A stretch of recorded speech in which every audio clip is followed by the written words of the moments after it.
मिलत टाइम्स में आपका स्वागत है। मैं हूं आपके साथ मुनव्वर आलम। बाबरी मस्जिद राम जन्मभूमि को लेकर पहले हिंदू और मुसलमान आमने सामने थे, उनके दरमियान लड़ाई थी, लेकिन सुप्रीम कोर्ट ने जब राम मंदिर के हक में फैसला सुना दिया और सरकार को 3 महीने के अंदर ट्रस्ट बनाकर राम मंदिर निर्माण का आदेश दिया, उस समय से लेकर अब तक साधु और संतों के बीच लड़ाई जारी है। हर साधु संत चाहता है कि इस ट्रस्ट में वो अध्यक्ष बने, अहम पद मिले और बात लड़ाई झगड़े तक आ चुकी है।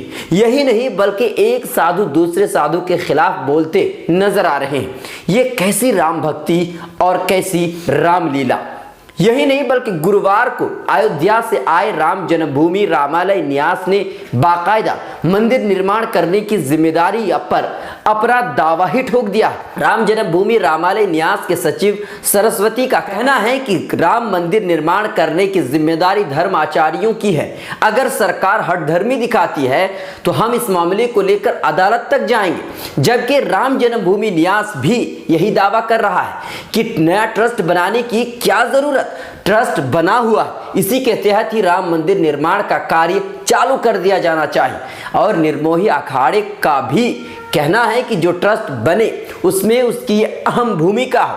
यह अदालत ने कहा। निर्मोही अखाड़े के स्पोक पर्सन कार्तिक चोपड़ा का कहना है कि कोर्ट ने कहा है कि ट्रस्ट में निर्मोही अखाड़े का एक पद हो और अहम पद हो।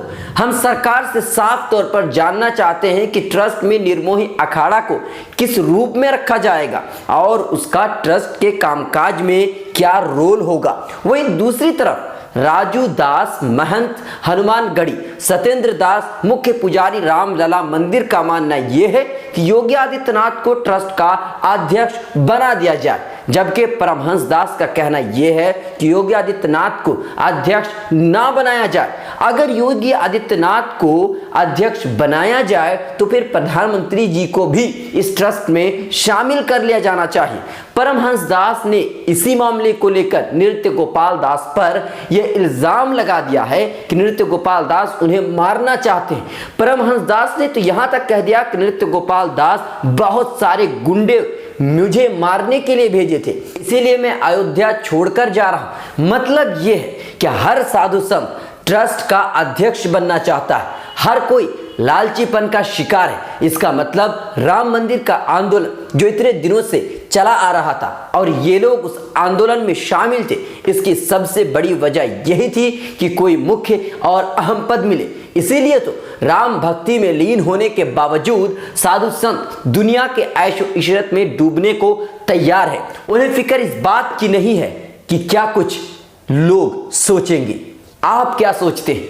आप हमें कमेंट कर जरूर बताएं। मिलत टाइम्स की वीडियोस देखने के लिए यहाँ क्लिक करके सब्सक्राइब करें और हाँ, बेल आइकन जरूर दबाएं। अगर फेसबुक पर देख रहे हैं तो पेज लाइक करें। ताज़ा तरीन खबरों और मज़ामीन के लिए विजिट करें हमारी वेबसाइट www.millettimes.com। हमारी ये वेबसाइट उर्दू, हिंदी, इंग्लिश तीनों लैंग्वेज में मौजूद है।